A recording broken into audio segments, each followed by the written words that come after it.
Foreclosures are up nearly 50% in the greater Atlanta area year over year. And at the same time, in January, we had the least amount of closings in 15 years. That begs the question, is Atlanta headed towards a real estate crash? That and more coming up in this month's edition of Atlanta's Housing Market Update. Let's jump right into it. So, a 50% rise in foreclosures is a headline that is going to grab attention. There's no question. Kind of feel that to a certain extent, it's a little clickbaity, especially when you understand the underlying numbers, but it's not technically false. 50%, I said nearly because really that number is closer to 48%. When you take a look at what's happening in the media, you're starting to see more and more articles come out and or messages that are happening on the news and so forth citing the increase in foreclosures year over year. This is the latest one from Housing Wire. They're talking about a 32% increase in filings year over year. Now, filing doesn't necessarily mean that because a foreclosure was started that it's going to complete, and there is a big difference here. But when we take a look here at Atlanta, the actual numbers, these are based on actual closings. So we're going to take a look at this right now. So foreclosures and short sales make up total distressed properties, right? And if you take a look at the 12-month period and you look at all of the closings between February 2024 and you add all of them up through January of last year, 0.624% of those closings were foreclosures, not even a percent, right? Short sales were even less. 0.05% of the market made up short sales. Now, what's the difference between a foreclosure and a short sale? Well, a foreclosure is a property that the bank has taken back and it becomes a real estate owned. It's on their books. And that's the foreclosure in the traditional sense of what people think when they hear about foreclosures. It's really called real estate owned. Short sales is homeowner owes more on the property than what it can sell for, right? The mortgage, they're upside down in the mortgage, basically. We did a lot of short sales in the past 10 to 15 years, but there haven't been a whole lot over the last 5 because of where appreciation's gone. But now we're starting to see a comeback with short sales. If you bought a house over the past year or two and you didn't buy in the right part of town, um, unfortunately, in some cases, you might be upside down, especially when you take into consideration selling fees. And it's not I think a lot of people got used to the double-digit appreciation from 2020 to really 2023. You'd buy a house, and a year or two later, it was worth significantly more. It's not like that. In a healthy market, you're seeing 3 to 4, sometimes 5% appreciation. We were at double appreciation for quite some time, and now there's a little bit of a pullback in different parts of the market. So we're going to cover that in this video. But short sales, you're working with the bank to get permission to sell the house for less than what's owed. You typically have to have a financial hardship to qualify, and or if you move more than 100 miles away from the house for work related reasons, you can show that you have an offer letter and a job in a different state, for example, or a city that's more than 100 miles away. Sometimes the banks will approve those as well. Nonetheless, it's a very, very small part of the market right now at 0.052. Now, total, it's 0.0676%, so 0.23%, right? So when you take a look at that and you compare it to the most recent 12-month period, those numbers went up. So from February 2025 through January of this year, foreclosures were almost 1%. They were 0.91%. That's up roughly 48%. That's where that stat comes from. So you look at it, oh my gosh, foreclosures are up 50%, right?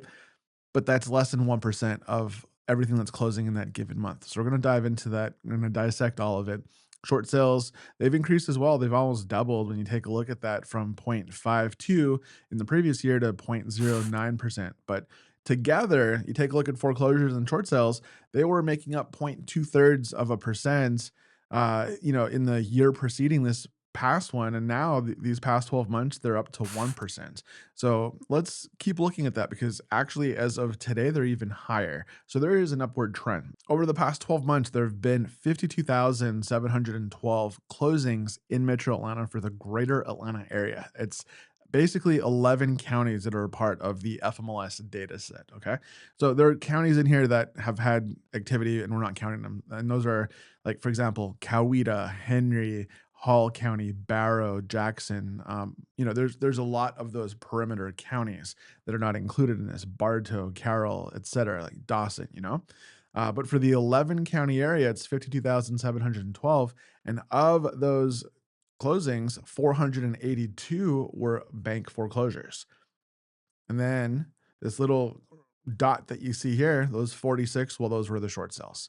So it's a very small part of the market. And when you see where the REO, the foreclosures were concentrated, you can see which counties had the most of them. So no surprise that you had most of them in Fulton County, Cobb County, Gwinnett. These two counties are very similar in terms of real estate activity. So it's no surprise that they're neck to neck. DeKalb is the next county that's quite big, but only 30 here. And you've got to go outside of those core four to see that Clayton actually had a surprisingly higher number. In the grand scheme of things, these are still very, very small numbers, but it's still noteworthy. So this is a snapshot of January 2026. So are we heading towards a crash? Well, this is an indicator that we can look and see. And overall, there's 16,410 active listings. Of the listings that are on the market currently, 177 of those active listings are the bank foreclosures, the REO. 84 are currently short sales, and that combination makes up 1.59%. So in the previous 12 months, we were at 1%. Now, for the active properties, we're up to 1.59. And the ones that are under contract are a little bit higher. So there are 2,703 properties that are currently pending as of January, and 42 are foreclosures, 22 are short sales, and that's 2.36% of the market. All right. The closings, it's going to match what was in January. That's 1%. So ultimately, there's no question that distressed properties are on the rise. You're going to see more short sales over the next couple of years as the market continues to correct because as we look into the data, I don't think that we're headed towards a crash per se, but there's no question that we've been in a correction here in Metro Atlanta. As a reminder, back in 2012, at the worst, that's when the market hit bottom here in Atlanta. 35% of all listings that closed were foreclosures. That's over one out of three, right? And then short sales made up about 10% of the market, 9%, one out of 10, one out of 11. So together, that was 44, almost 45% of the market. In other words, one out of two properties, right, that came to market was distressed in some fashion. Now, we're pretty much at 2% right now when you factor in the 2.36 and the 1.59. Let's call it 2%. So, right now, one out of 50 properties that closes is a distressed property. And back then it was one out of two. So, there's a lot of ground to cover in order to get back to that crash. And I just don't see that happening. I think over the past couple of years, we've had an abnormally low number of distressed properties because of the really high rates of appreciation that we've had in our market, right? If you lose your job and you go through the process to try and get a loan modification, maybe a deferment, like all those different options, foreclosure is the very, very last thing that for most people will be on the table unless you're not educated about the process. You know, if you stay in your house and you're not making payments, then the bank eventually will foreclose on the property. The national average is 592 days after a filing happens, but that's because of states like Florida and New York and probably California where those timelines are longer. Here in Georgia, it's a non-judicial state, so they don't technically have to take you to court to foreclose on the property. They go through a process of advertising in the paper with notices, and they can start that process after a little while. So they tend to happen faster, but still, they're taking over a year here on average. So you have options, right? So for that's why we haven't seen a ton of foreclosures over the past couple of years is because of the equity position people have had. So rather than let the property go back to the bank, why not sell it and maximize the equity that you have in the property? Because if it goes back to the bank and they sell it, they're supposed to give you the spread between what's owed and all of the late fees and whatever that they keep and the foreclosure fees and all of that. But anything that's above that goes back to the homeowner, but they don't have an incentive to maximize that sales price. So hypothetically, if you get, 500,000 for your house and you owe 300, the bank might put it on the market at 400 and give you what's left. And you would have made a lot more by selling it on your own terms. So I think you're going to see more short sales. There's no question that we're going to see more foreclosures. I think it's healthy to have a certain percentage of the market be distressed nonetheless. I hate to say that, but you don't want to see anybody lose their homes. But if you are in a really tough situation and you don't make your payments, then the system that we have is going to take that house back eventually, right? But the good news is people have a lot of different recourse and a lot of different options before they ever allow the bank to take that back. You just have to be aware with what they are. Maybe that's something that if the market continues to shift that way, might be worth doing some videos on this. Um, but I'm not seeing the market heading towards a crash, not based on this foreclosure data. So maybe because of some other factor. Let's keep moving through. So when we take a look at closings, we had the least number of closings in the month of January since 2011. That's 15 years. And we had 2,696 closings. Okay. Back in 2011, the last time there were fewer, you had 2,442. Now, this chart goes all the way back to 2007, which was the beginning of the great financial crisis. And you see where we were to start. Obviously, those first couple of years were a little dicey. Then the market hit bottom, and then you had a steady flow as the market recovered, heading into balance in the teen years. And then the 2020 stuff happened. The market got really, really crazy, a lot of closings. And then here there's a big dip. What do you think caused that? Right? Interest rates shooting up. So we printed unlimited money, more money than was ever printed in the history of the US. And that caused a whole bunch of inflation, caused interest rates to have to be brought way up to try and combat inflation. And as a result, closings dipped. But they didn't go back down to 2011 levels. But over the past couple of years, they stabilized. And now in January, they're down. So what is the cause of that, right? Well, let's keep digging. So as we move on, this is a chart. It's a variation of a chart that I had in the market stat videos that I did during the summer. And it shows the ratio between active listings and closings. And in the healthiest of markets, you're looking at somewhere around a 4 to 5 to 1 ratio. That's a balanced market.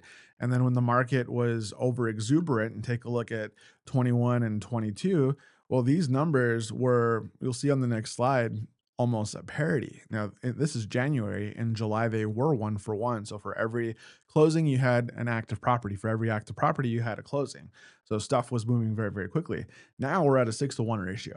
So this 6 to 1 ratio sounds scary. At the bottom of the market in 2012, it was a 7.4 to 1 ratio. So there were a lot more active properties compared to the closings that were happening, a lot more inventory. But take a look at this, is this necessarily going to keep doing this over the next couple of years? I think this year you're going to see a lot more inventory because I think there are a lot of people who've been sitting on the fence these past couple of years with interest rates just not doing anything. And now they're lower. They're lower this year than they were last year. And they're lower this year than they were the year before. I've got all that coming up here. So inventory in the next year, and when we do this a year from now, could have shot up quite a bit. But there's also something else that could happen. When you take a look at this could just be market normalization. Because when you take a look at 14 to like really 18, that was a very balanced market. In 2019 and 2020, you started headed towards a seller's market, and then things kind of paused as the health crisis started. And then after that, over exuberance, right? Gross, gross, gross seller's market. But look, we're kind of back. These were years of balance. That's kind of where the inventory is right now. The challenge is that the closings are quite a bit less. Here, these numbers were closer to 32, 33, 34, 3,500 closings happening in January. Now we're at just a hair under 2,700. So on this slide here, you see exactly what I'm talking about. At the peak of overexuberance, that's what I'm going to call that period of time. We were at 1.3 to 1 in January. In July of that year, it was 1 to 1 practically. So that's tough because when you don't have a lot of inventory and you have all of these closings, what typically happens to supply and demand? Well, demand's through the roof and supply is strained, so prices go up. And that's why we saw double digit appreciation during that period of time. So moving on, one thing that could potentially help these closings increase is homeownership affordability. So that's what we're going to talk about next. So I think that housing affordability is going to be a very hot topic over the next little while as we enter midterm. So we're going to start covering an index that I put together that shows for the median priced house how much income is actually needed to be able to buy that house with 10% down. 10% is the closest average that we have here in Georgia. Not everyone puts 20% down. Not everybody buys with FHA with 3.5% down. The average is closer to it's like 9 and change, but we'll round that up to 10, right? So the black bar or the black line on this chart is the median home price throughout time. The blue bar is basically the amount of income that you needed to qualify for that median priced house. The green bar is essentially the median household income at that point in time. So, and the red is obviously interest rates. So let's take a look at this because if you go back to 2012, the median price house was 127,000. Now to be able to afford the median price house, you needed $38,000, right? That's a bygone era because if you take a look at today, the median price has basically tripled from 127,000 all the way up to 445. Now this is for the single family home. Not looking at condos and townhomes in this equation. When you look at the blended number for Metro Atlanta, it's 421, but 445 is the median home price for single family homes. To be able to afford that, you actually need to make $100,000 more than you did back in 2012. That blows my mind. So it's 138,000. So how did we get from 38,000, which most single earners could afford a house back then, right? You didn't have to be in a double household family with two people working to be able to afford the median price home, or further along in your career, more established, making more money, right? Homeownership was available to a lot more people. Well, when we take a look, so wages stagnated for a while. They dipped a little bit during the health crisis. They've been on a steady rise since. And over the years, when you take a look at where rates were, during the what I call the balance years, 2014 to 2018, that wasn't necessarily a market that favored buyers or sellers. It was much more equitable. Rates hovered between 4 and 5% at that time. See? Now look at what happened to home values during those years of balance. This year was a pretty steady incline. It was about 4 to 5% appreciation per year, and that's healthy. That's what you want to see in the real estate market for average home price appreciation. Now, in 2020, after 2020, when things got into the over exuberant part of the market, look at the rate of appreciation. We went from 4 to 5% to double digit appreciation in many parts of Atlanta. And what caused that? Well, interest rates were lowered to try and jumpstart the economy. So that rolled into housing eventually, because when you cut the Fed fund rate, it doesn't directly affect real estate, but the stock market's crashing and everything else is crashing. Your 10-year treasury, which we'll see on the next slide, goes down, and that will affect interest rates for mortgages. And that's why we had rates in the twos and threes. But when you have rates in the twos and threes, home prices go way up because you have a lot of people that come into the market to buy. And also during that time in our market, hedge funds in the media, you'll hear that the big players, the Blackstones, Progress Residentials, Tricons, whatever, the hedge funds that are buying up houses, they'll say, hey, well, they only own 5% of the market. Well, before 2012, they owned significantly less than that. And then when they started buying the packages of foreclosures, they were buying 100 to 200 properties at a time. In Georgia, it's a lot more than just 5% of the market. They basically, in 2024, were still buying one out of every four property that was closing that year. So you had cash that was putting a strain on inventory, and then with interest rates being really, really low, most people who could afford to buy a house and want to take advantage of these rates were out buying houses. So what that basically pushed home prices up quite a bit. Now, what happened afterwards? Well, there's a whole ton of inflation because to jumpstart the economy, they printed trillions of dollars out of thin air, and that caused a whole bunch of inflation. And the Fed's reaction was, well, let's raise interest rates. And they did. And they raised them significantly quickly. And then we saw mortgage rates go from 2.5%, and they peaked all the way up to 8.03 in October of 2023. So when that happened, that's when our correction started. So you kind of see home values went up a little bit, but then they've been flat pretty much for the past 2 going on 3 years now. So ultimately, this chart over the past couple of years, 8.03%, we're at 6.09% now. We've seen a downward trend with interest rates, specifically over the last year. And I'm going to talk about that more here in a moment, but that's 7% down to 6%. So it doesn't feel like it because when you see everything around you, obviously homeownership, renting, whether you're buying or renting, whether you're buying food at the groceries, whether you're keeping the lights on and paying your electric and utility bills, everything's more expensive. But technically speaking, you take a look at the income needed to qualify to buy the median price house and the median household income, this gap is getting narrower, which means that affordability is starting to improve. Now, back in 2012, when you'd buy a house, it was inversed, which meant that this was the most affordable time on record, honestly, in recent record. And for the past couple years in the balance years that I was talking about earlier, see how the median household income kept up with the income needed to actually afford the median price home? That was pretty much the definition of affordability.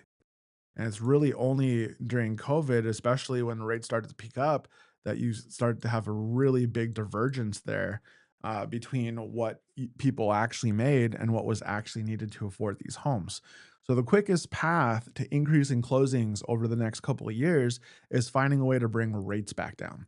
Now, I don't think that we're going to see rates down into the twos or threes or potentially even fours anytime soon.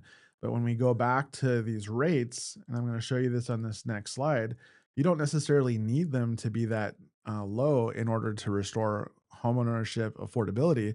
You basically need them in the fives, mid to low fives, preferably. And at some point, if they bounce between 4.5 and 5, 5.5, that's kind of where the market was the healthiest. Now, another thing that would help homeownership affordability, of course, are home prices. And that's what you hear in the media. That's what you hear with, obviously with the politicians is they don't necessarily want to wreck people's equity because that's where a lot of people have, they're using homeownership as a store of value and they have more locked in value than they've ever had in their homes. But in order for affordability to be restored, interest rates are one, wages going up are another, but you're not going to have people magically double their incomes over the next couple of years. So the most logical other option is to add more inventory. And you can do that by incentivizing builders to build more properties. And as supply increases and floods the market, you won't have a choice but to have home prices come down a bit. So it's the same thing if just it happens organically without incentivizing and more people choose to put their homes in the market because they've been on the fence about buying, right? So you've always got people entering the market and exiting the market, buying versus renting, selling the house that they've owned for 30 years and then renting instead of buying something else. And there's an ebb and flow to everything. But right now, we're starting to see home ownership affordability trend in the right direction. So not only are we not seeing the market heading towards a crash, but we're actually starting to see signs of the market improving here because like it or not, doesn't I know that for the crash bros out there, the people who've been hoping for 2007 to happen all over again, the underlying metrics that support the market just don't show that that's going to happen. But we've been in a correction. And that's why I think that now we're starting to see signs of potentially coming out of it. So the 30-year mortgage a year ago in January was 7.04%. We're at 6.09. It's practically a whole point less. And for the median priced house, I'm going to show you exactly how much that means in savings on a monthly basis because homes have become more affordable by default at this time because of interest rates. So the red line at the bottom is the US 10-year treasury, the bond market.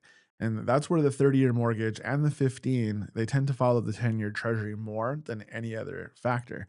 And the 10-year treasury likes to go up when the stock market's doing well and job indicators are coming in strong and the economy's strong. And it takes a hit when those things don't do well.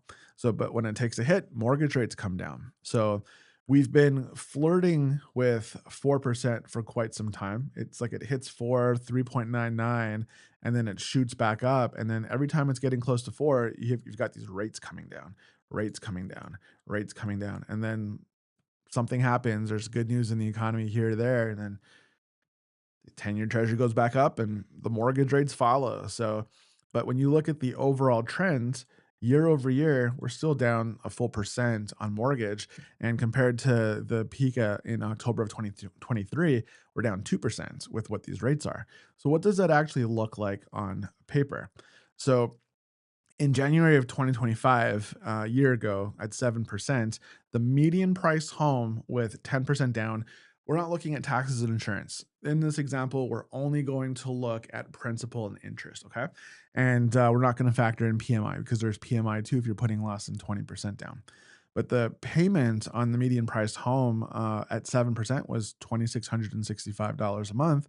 And now at 6%, that same home is 2401. So it's a savings of about $264 a month or $3,200 a year.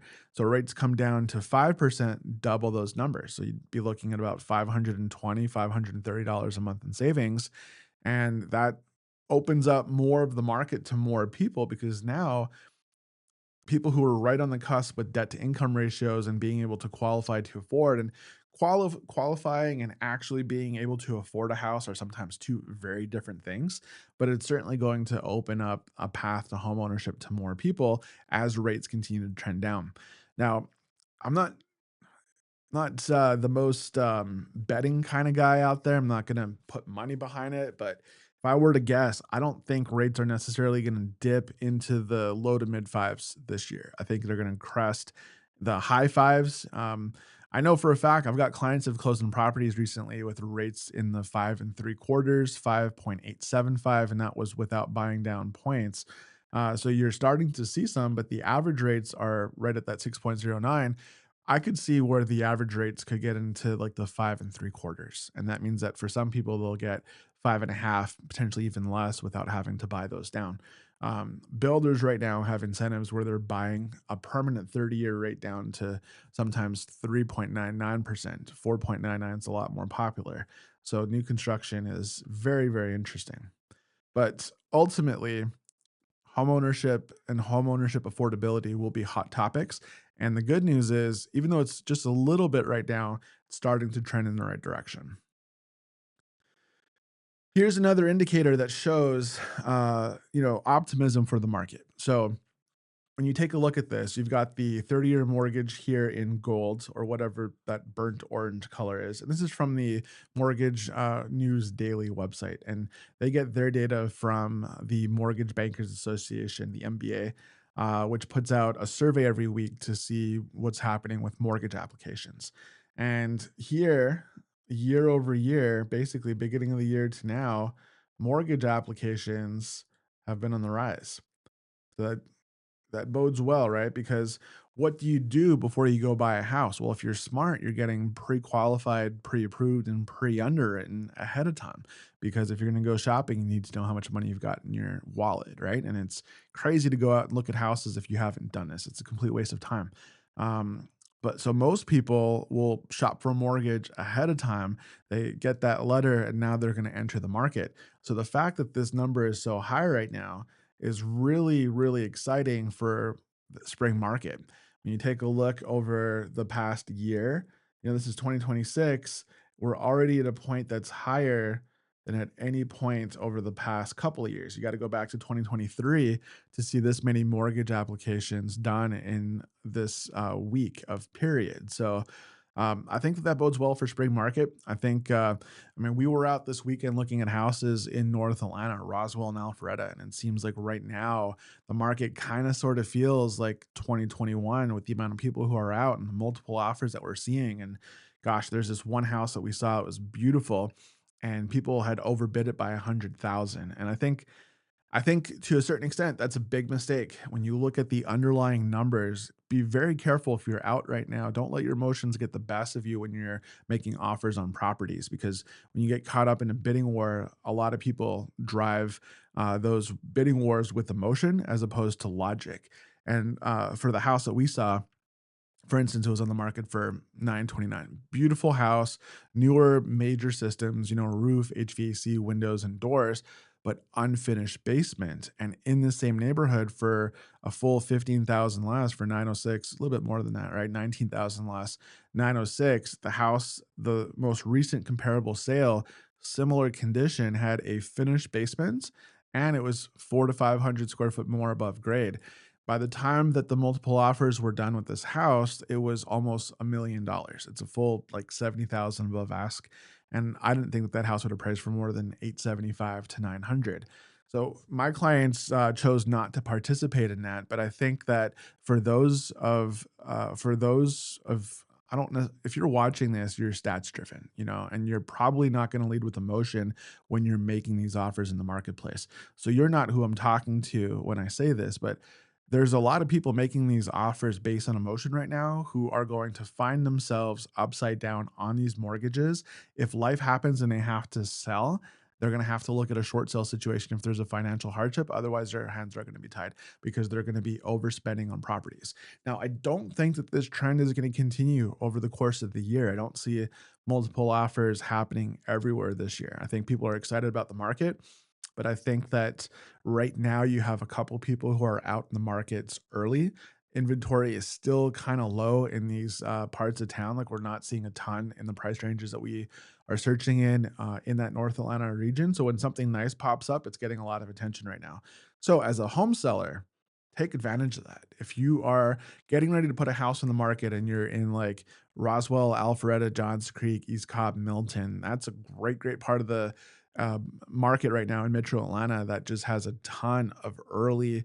And we're going to see when we look at the showings here in just a little bit, but there's a ton of early interest and demand in those markets. So you can take advantage of that as a seller. So if we were headed towards a crash, we'd start to see these prices come down significantly. And we're not seeing that. So across the metro right now, the overall price is 421. And for the longest time, when I would come on and do these videos, I'd say, hey, the median home price is 425. And it was like that for a very long time.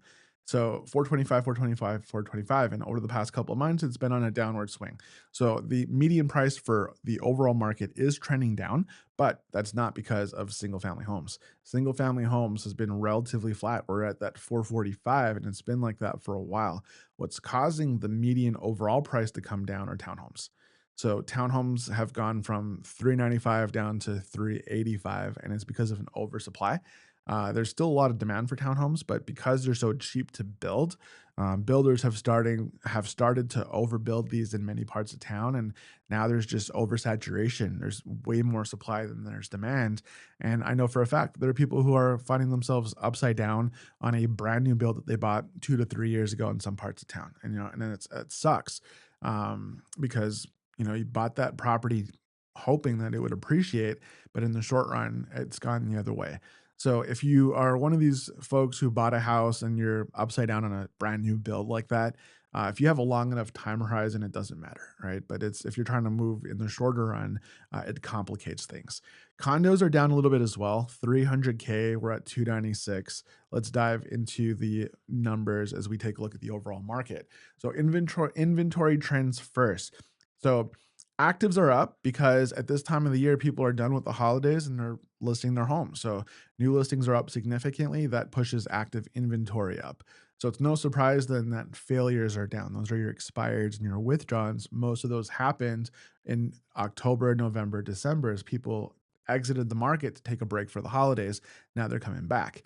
So of course, closings are down. We talked about that, and pendings have been on a downward swing as well. This is another sign of initial optimism in the market. And this January, we had the most showings happen basically since 2022, which is good. There's more people out looking. They're just not yet buying, right? When you factor the amount of closings that we had or pending properties going under contract in 2023, well, there were 5,000 less showings, but there were quite a bit more, 1,600 more properties going under contract. So every single year, these pendings have been trending down, and we're at 2,703 right now for 59,000 showings. But I think that that's a lot of people are out looking. Their time frame might be a little bit more. If you have a family, you're probably going to time the school year a little bit closer, right? So you might be out looking a little bit early, but you're not ready to buy just yet. So I think that that's part of what's driving that. The other thing is I think that people are looking at some houses in different parts of Atlanta and they feel like prices are just too high. So they're out, they're waiting to find the right fit, and they're not going to. Most people aren't willing to overspend for a home right now, unless you're some of these people in Roswell, Alpharetta, overbidding these $900,000 houses. New listings by month. We're starting the year here, so we're a little behind where we were this time last year by about 300 or 260 listings or so. It's negligible. Take a look at the active inventory, and we're above. So at 16,410, we're outpacing last year by 1,400 listings and significantly the year before. So there's more inventory coming to market. We'll see how this trend goes over the course of the year. Pendings are down. So here's pendings. We're quite a bit under where we were this time last year. That is almost 1,000 less properties under contract in the month of January, and significantly over 2 years ago, right? That's 1,400 less or thereabouts. Closings are also going to be down. We've got the least number of closings, the fewest number of closings since 2011. We talked about that at the beginning of the video. And then failures, we'll talk about that when we look at the different counties specifically. Now, median days on market will tell us how long a property is sitting on the market before it goes under contract and closes, right? Until it finds the buyer. So condos are leading at the half of the market. It's 54 days on the market, 43 for townhouses. Overall is 33. And of course, single family, 29. There's a lot more single family. The market is more robust than the condo and townhouse market. Uh, Nonetheless, you can kind of see back as that period of exuberance ended, all of these were about the same. And now there's starting to be divergence. And the single family home market will always be relatively strong in Metro Atlanta. The townhome market and the condo market right now are opening up, and there's some really interesting buying opportunities that will be developing over the next little while. So if you're a condo or a townhome would be buyer, it's starting to get interesting. So list to sales ratio, you're getting some pretty nice discounts. Look at that, how it was all about the same, and now it's starting to open up for condos. So 5.4% is the discount that you can expect by default when it comes to condos. And of course, real estate is very hyper local and very specific. So the right property could come to market at the right price and right condition and sells for above asking, right? That still happens. But in general, condos are selling for under ask. Now, so are townhomes and single family. Single family are getting about a 4.1% discount, unless you're in Roswell, Alpharetta right now. And townhouses, 3.8%. So keep that in mind. Now we're going to take a look at the type of market that we're in. So the 5 to 6 months worth of inventory of supply here is this shaded yellow area. This red threshold is where the market goes out of balance and starts to favor buyers. Condos, if I think that there's a season in someone's life where a condo or a townhome is exactly what the doctor prescribed, right? And now condos, there's just so many of them that they're now in buyer market territory. We're going to look at another metric that talks about what kind of a market we're in, but this is a really good one for months of supply. So townhouses are trending towards balance. Single family at 3.8. It's going to take a little while longer to get there. If you take a look at this time last year, single family in January was 3.1, so it's up zero point 0.7. If it continues this trend, you'll still be under balance this time next year.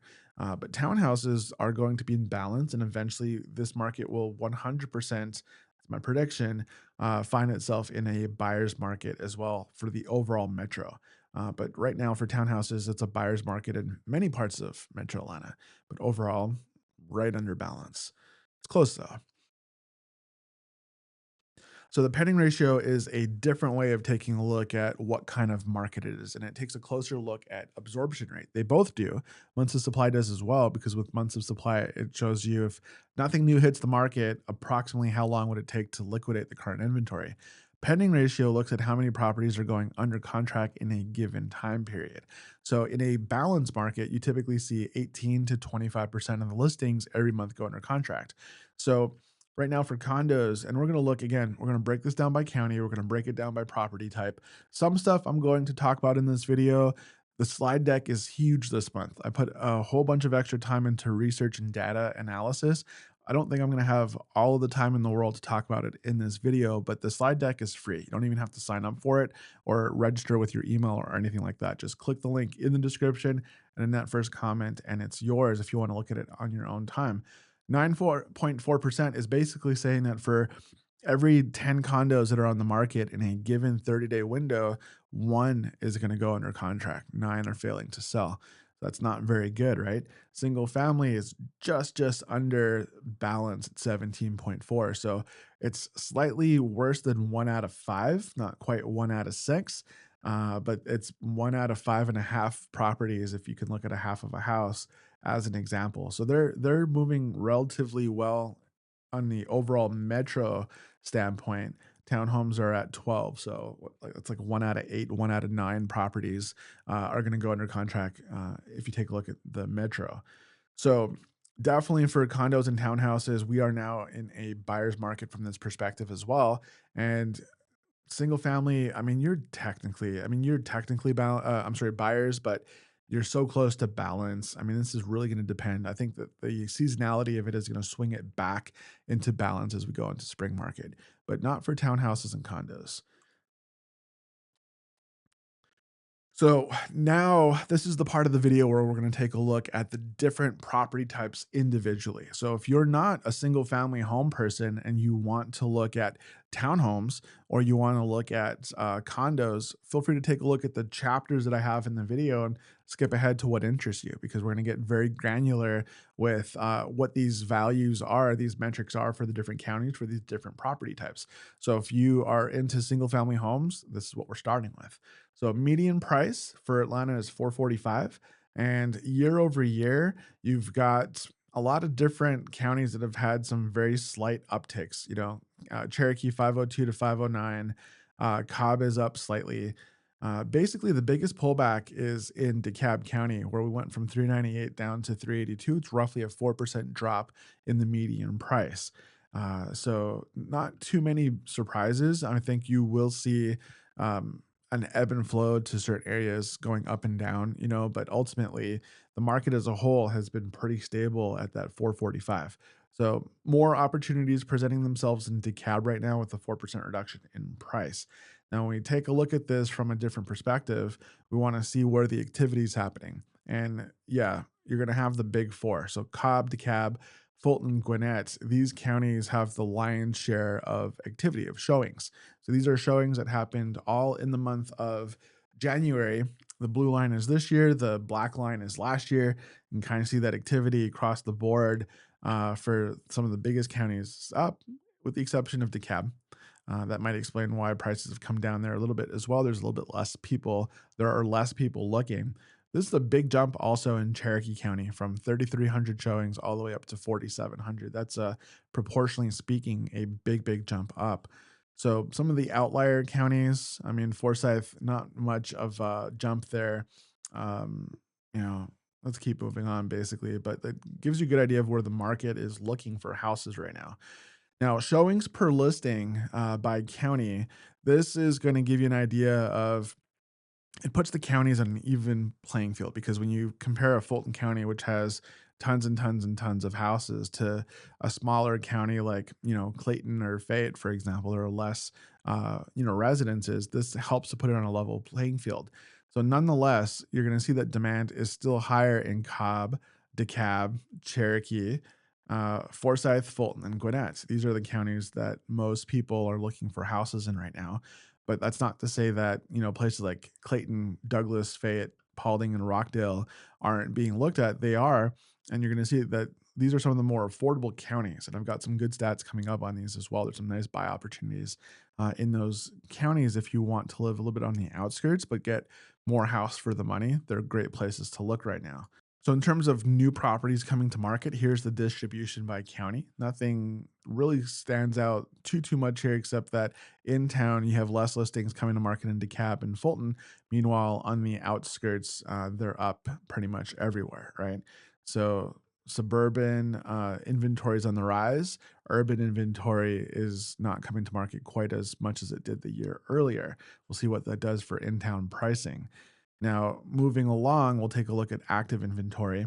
And if you have less new properties coming to market, it's probably going to affect your overall inventory. And that's what's happening here in DeKalb and in Fulton. But look at the active inventory in Cobb and in Gwinnett. Now, Cobb and Gwinnett have been so close in terms of real estate, both prices, sales volume, like a lot of different metrics. Now you're starting to see Gwinnett start to pull away a little bit in terms of active inventory. They've been building so many new neighborhoods out in Gwinnett that it's starting to really build the east side of the county, right? So everything that's close to the I-85 corridor, a lot of that's been built up, but east side of Gwinnett is now starting to really get built up. So, in terms of properties going under contract, you've got less everywhere. We talked about that for the overall market. Here it's reflected in single family homes across the board. In town, these are big drops. And what goes under contract this month closes next month. So, next month, I expect that we'll have quite a few less closings as well in some of these different areas. It's not up anywhere across the board. Closings, same thing. If there are less properties going under contract, there are less properties that close. And when we did this video last month, pendings were down. So it's no surprise that also this month closings are down. That's a big jump down, right? When you take a look at the number, the lesser number of closings in Fulton and DeKalb, Cobb, like the big four had big pullbacks. Now, failures seem to be up across the board, but there was a pullback in Fulton. Everywhere else, people have tried the market, and then either the property expired or got withdrawn, and you're going to see them come back to market most likely.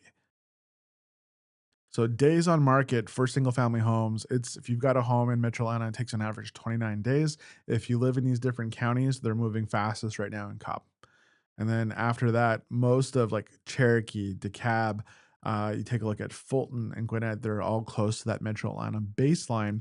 Where it's taking a little longer to sell houses right now are some of the south of I-20 perimeter counties like Clayton, Douglas, Fayette, for example. You know, Paulding is not south, it's north of I-20, of course, but things are a little slower there as they are in Rockdale.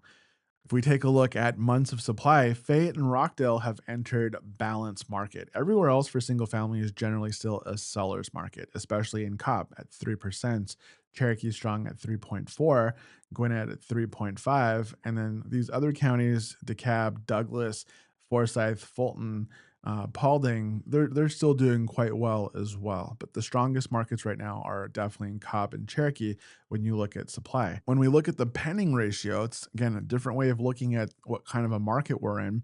Fayette, you've got a lot of these counties that have now gone into buyer's market territory. When you look at it from this perspective, Fayette, 1 out of 10 houses that's on the market goes under contract in a given month. So that's not a lot of movement. So if you're on the market in Fayette, it might take a little while longer. Definitely want to make sure anytime that you're on the low end of this and you have very few properties that are going under contract in a given time period and you're selling your house, being well priced, knowing how to price relative to your condition. You don't have to be perfect. You just have to be priced well according to the condition of the house. And then make sure that you have the best marketing you can possibly get for exposure purposes. You'll sell. So it's a question of how are you perceived in the marketplace relative to your neighbors? Because when you bought your house, you did the same thing. You were comparing, well, what does this house have compared to this house? Well, they're asking this for this price, but that one's got the new roof and the new AC. This one has the lipstick on a pig investor special and the kitchen and bathrooms. And gosh, when you walk in, I smell mold. Well, we'll probably go for this house here, right? They're about the same price. So you're always comparing your house to other houses. And so it's tough, but you take a step back, and that's where working with a professional, working with your favorite realtor, they can give you guidance on what's important to focus on so that you can kind of figure out how to price so that you're not one of these 9 properties that are sitting on the market because one of the neighbors went under contract, but it wasn't you if you're in Fayette. You know, these other counties, almost 1 out of 5 in Cobb. Really, that Cobb is the only one on this list that's still in balance. And you kind of see last year it was firmly in seller's market territory there. So there's definitely a shift happening even in single family, which makes the opportunity to buy single family better this year than it was last year, based on these numbers. Now, the list to sales ratio, let's take a look and see what sellers are actually getting. So, I mentioned that Cobb is relatively in balance, comparatively speaking, or seller's market. If you look at months of supply, it's also getting the highest list to sales ratio. So, 3.3% discount is what people are getting off of the asking price, or the original asking price is what those homes are selling for. So, Cherokee's pretty close as well at 3.4. The baseline in Atlanta You've got some counties that are well under that. So if you want to be in a perimeter county, get more house for your money, and you want to live in Clayton, for example, well, Clayton's selling at a 5.4% discount on average for single family. You get some good deals in Fayette. You take a look at Rockdale, for example. So there are some nice opportunities there. DeKalb in town, 95.2, and Fulton, 95.4. Those are markets that are a lot closer to the action, right? And you still get some nice opportunities there. So it's always interesting because when you own the house on paper, you're like, yeah, I want it to be worth as much as possible. And it's true until you get the property tax bill and you find out that the city or county has, adjusted the millage rates again. And this year, again, your property taxes have gone up. So ultimately, the price of the house in a perfect world, if it could shoot up right before you're ready to sell, that would be ideal. So let's take a look and see what kind of reductions we're seeing in the market, right? Like what kind of price cuts. So this is a chart that I like to do every single month. And take a look at the cab. I mean, that's 50% of the active listings, one out of two properties that are on the market currently have had a price reduction. And of the properties that have had a price reduction, they've averaged a 7% drop in price. Everywhere else, it's between 4 and 5, sometimes 6%. Take a look at Fulton. It's at 7% as well, but it's only a third of the properties that have had those reductions. So does that mean that there's an opportunity for the other two-thirds to potentially drop their price? Maybe. Maybe they haven't gotten there yet. And that's where we're going to compare active to pending. But this kind of gives you an idea of where the market is in terms of pricing too high and then realizing that, and you start here and then you drop the price and you try a new price and see how the market's going to react. And these are some big numbers, but it's hard to quantify like that. So two slides from now, I'll show you some actual numbers, but let's see how active compares to properties that went under contract, because the ones that went under contract will show us what type of price reductions were needed right before they went pending. So these numbers are a lot higher. So it was 7% for DeKalb. Well, to go under contract, it took 8.5%. In Fulton, it was 7%, but to go under contract, it took 8.4%. So um, a lot of these properties that have had price reductions, this is to say that when you make an offer, you can still negotiate off of the price a little bit because sellers are willing to sell for a little bit more than what they've already reduced their prices for. But from 4 to 5%, maybe six, now you're seeing more 6 to 7%. And the highest on this list is over here in Rockdale. So I mentioned south of I-20 perimeter counties, you get a little bit more for your money. You're also getting really good deals on single family homes right now in Rockdale. Now, let's take a look and see what the percentages look like in terms of numbers. So, this is active versus pending. So, we were talking about DeKalb. So, that 7% average is an average of 30K. And then the 8.5% works out to be 34K. So people needed to reduce by another 4,000 in order to go under contract. So we won't know what they actually close for until they close, but that's where you look at list to sales ratio at that point. Um, you take a look at Fulton, for example, 50K, and it's marginally more. I know that they're both 50K here, but you're looking at decimals difference. But look at Rockdale. We just got done talking about Rockdale. So the active properties are at 21, but they need an extra 13,000 at 34K in order to go under contract. And then same thing for like Cherokee. That's a nice big jump up. So, you're seeing some of the properties that are active. Maybe the sellers will take more. Maybe when they do that final push where they have that reduction and they go under contract, they need to push a little bit more. If you're selling your house and you've been on the market for a little while, you're over the median days on market, and you're seeing that you're closer to these numbers, well, kind of shows you where you would need to be instead. Now, that's a bad example looking at Fayette because the pendings needed only 37 to get there, but that also could mean that they were better priced to begin with, right? So it gives us, there's a lot of data points, a lot of things to consider. This is an overview.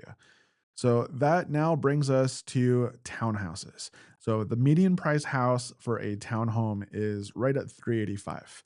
You don't have a ton of pullbacks, but it seems like year over year they're down almost everywhere. They're not up practically anywhere except for Clayton. And Clayton doesn't have the most townhomes, but they're starting to build more. And I think because of that, that's going to push prices up a little bit as the market opens up in Clayton. So moving on, we'll take a look at showings. And see what I mean? Like Clayton, year over year, that's almost 100 more showings in the month of January for a market that's developing. Well, same thing for Douglas, same thing for Rockdale. Townhomes are cheap to build. I think that you'll see more and more municipalities approve them, and you're going to have more builders building them. But Cobb, DeKalb, Fulton, Gwinnett are still the biggest counties for townhome. And of course, Cherokee, Woodstock, Townhome Central, right, in Woodstock. So that brings us to new listings by county. They're down a little bit everywhere in the big three, up a little bit here in DeKalb. Active inventory, no major surprises here, except that from a townhome perspective in DeKalb, that's a lot more townhome listings on the market this year than last year. It's 111 more properties, so it's not insignificant. Let's look at the ones going under contract though. So even though there's more inventory in DeKalb, that's a big drop down in the number of actual townhomes that are going to under contract. Same thing when you take a look at Fulton. Same thing when you look at Gwinnett. So there's a lot of inventory, a lot less of them going under contract, which explains why there's starting to be a negative pressure on price. And you go from an average of 395, median price of 395 down to 385 year over year. That trend is going to continue. You look at closings, if pendings are down, these next month won't have these numbers. They'll be a little bit lower as well, but they're down as well. And then see what I mean about like Clayton and Rockdale and Douglas. These are not the biggest townhome markets yet, but I think over the next decade, you'll have a lot more being built out that way. And then failed listings. There are a lot of failures because they try a price, sit there, they have to get relisted. And so they're up across the board. Median days on market. So it's taking 43 days is at the middle of the market to sell a townhome. Some places taking more. So year over year, it's up across the board. Um, Big time in Forsyth County. That's a big jump from 16 days to 37. Taking a look at what kind of a market we're in, well, it's no surprise that year over year, many of the different counties have now found themselves in a balanced market territory for townhomes. Forsyth County and Cobb are still sellers markets, Gwinnett as well. Fulton, to a certain extent, is right there cresting balance. If we look at the pending ratio, Douglas was, again, not the biggest townhome market, but that's a big jump one way. You had a whole bunch of properties sell last year, and now this year they're just kind of sitting, right? Um, but a lot of these black lines were in balance last year, and now they're in buyer's market territory. So if you're in the market for a townhome, I mean, this is the time. Take a look at what the list to sales ratio is, and you're getting 4 to 5% discounts across the board. I'd be aggressive with my offers, even with new construction. I think you can push builders quite often as well, and they're willing to give you more than what they advertise. I know that for a fact. Builder will say no, no, no, no, and then you play your cards the right way, and they're like, wait, wait, wait, wait, come back. Okay, what do we need to do to make the deal happen? And then you're surprised by what you're able to give sometimes that they say no to for the first 8 times. Um, okay, active listing price cuts for townhomes. So I've removed, we're not covering a full 11 counties because when you take a look at Fayette and Paulding, there are like 0 townhomes, honestly. So we're focusing on the other 9. And so for the other 9, just as we saw in DeKalb and, rough and for Fulton, almost half of the listings and almost a third of the listings have a 5.8 and 5.5 reduction in price. But some of the biggest reductions on townhomes have been out in Douglas County. Not a bunch of inventory. We saw that, but the ones that are on the market are starting to drop their prices. Now, for the properties that are pending, if it's 0, it's because there are 0 townhomes pending in those counties. So I can't get a stat. So it goes to show. But look at the difference here. So we talked about, for instance, DeKalb at 5.8% and 5.5 for Fulton. And then that jumps up from 5.8 to 7.3 and 5.5. I guess townhomes in Fulton are better priced because the ones that went under contract didn't need quite as big of a price cut as the ones that needed to go under contract into cap. So this is definitely a big jump up from 5.8. Um, And then moving along, let's take a look at average price cut dollar wise. So some of the biggest price cuts, Douglas again, not a ton of properties, but the ones that are on the market have had an average of $26,000 cut off of their price. So there's a lot of 20,000 plus across the board here, right? Um, so better deals on townhomes is what that tells me.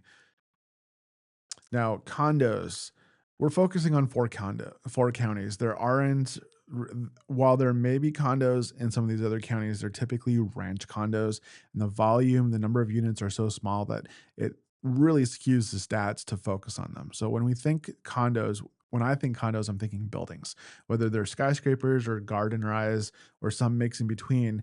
If you're a little bit more Cobb and Gwinnett, you'll have a higher concentration of ranch condos, a lot of 55 plus neighborhoods that qualify as condominium associations as well. But you still have buildings nonetheless, right? So that's kind of what we're looking at.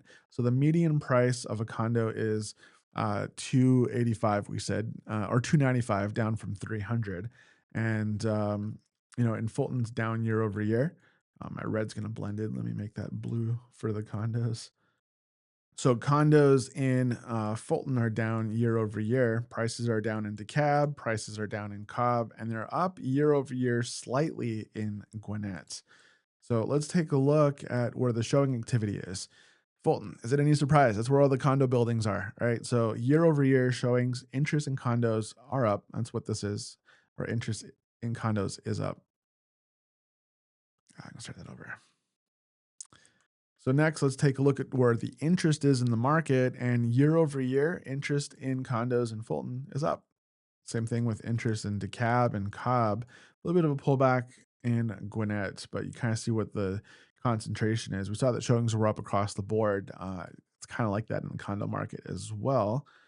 And then new listings, there's a significant number of listings coming to market in Fulton. It's a much bigger market. A little bit of a pullback in some of these other counties, but not much. Active listings, you've got 1,261 condo units to choose from in Fulton right now. They're up across the board, a little bit of a pullback in Gwinnett. Pending listings are down. We saw that they were down across the board, right? But they were up a little bit in Gwinnett.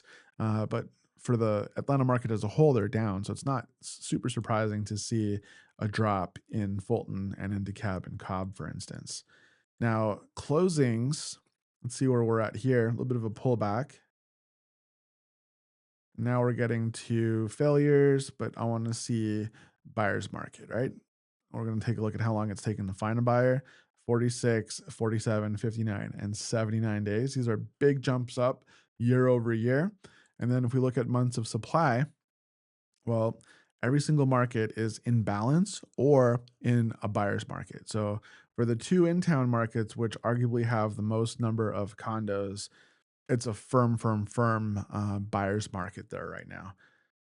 Now, from a pending ratio perspective, really only Gwinnett is in balance. Take a look at Fulton and DeKalb and Cobb. And now, gosh, I mean, that's 1 out of 12, 1 out of 13 properties that are on the market goes under contract in a given time period in 30 days. And Fulton's 1 out of 10. So if you're in the market to buy a condo, again, you can be very, very, very picky because there's a lot of inventory too. You can be more aggressive with your pricing and you should expect better discounts and concessions and so forth. If you're a seller, the reverse, in order to be successful, make sure that the property is in the best condition that you can possibly get it in. Make sure it's priced appropriately, and appropriately doesn't necessarily mean fair market value. When pending ratios are this low, you kind of want to price it a little bit under where you think it's going to sell to get ahead of where the market's trending. And the market is trending down for condos and townhomes right now. So that brings us to the listed sales ratio, and you get some big discounts in DeKalb. That's 6.1% off the price. Fulton is 5.6.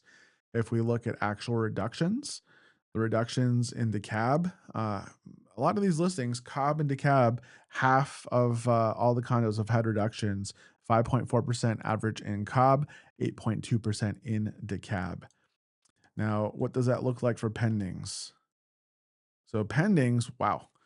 So we went from 8.2, but the properties that had, see what I just said about being a seller and positioning your properties to go under contract. The ones who did for condos in DeKalb reduced their prices by 15.2% on average. Well, 29% of those did, which means also, if we're looking at it objectively, that 70% didn't need these reductions in order to go under contract. Nonetheless, those who did reduce, they had to reduce significantly in order to attract a buyer. And then the average price cuts for the listings that did cut versus active versus pending. You can kind of see the big spread here in DeKalb. There's a big spread also in Gwinnett. Cobb and Fulton are a little bit closer. So, in looking at the data, I don't think that we're headed towards a market crash. Do you? Looking at this, there's no question that we're in a correction, especially when it comes to townhomes and condos. No, I don't think. I think people want to know if the market's going to crash, but I don't think that's the biggest question. I think if you're watching this, you're trying to find out whether or not it's the right time for you to buy a house this year. And if that's you, watch this video next. I created a framework that helps people understand their unique set of circumstances, and then it helps them decide whether or not buying is right for them. Sometimes it's not.